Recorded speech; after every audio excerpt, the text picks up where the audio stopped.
Hi, I'm Aubrey, and today I get to meditate with you through Psalms 22, verses 1 through 19. Now, we know this is a prophetic psalm because within it contains the testimony of Christ. And we see it says, my God, why have you forsaken me?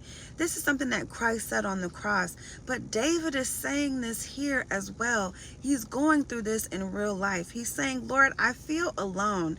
I feel forgotten in anguish, and so I'm crying out. He says, you're not answering me. I call to you in the day and you haven't answered by night. So he's feeling restless. But he says, but you are enthroned. You are the Holy One. You are to be praised. He says, our ancestors trusted and they were delivered. They cried out to you. They trusted and they were not put to shame.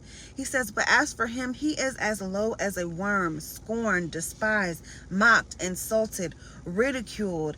He sounds like what Christ went through.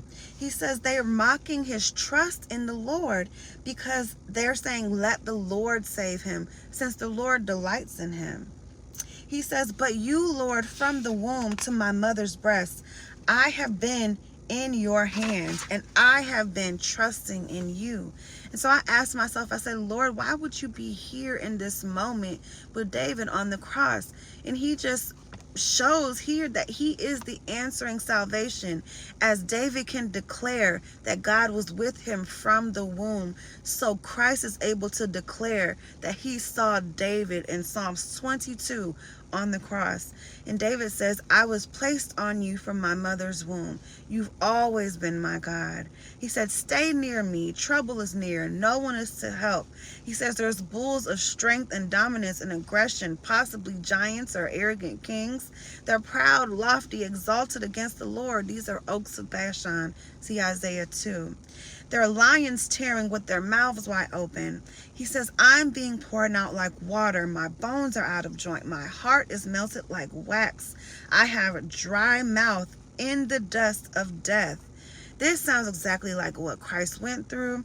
This could also hint at some evil sorcery and things in high places that are not detailed and described here.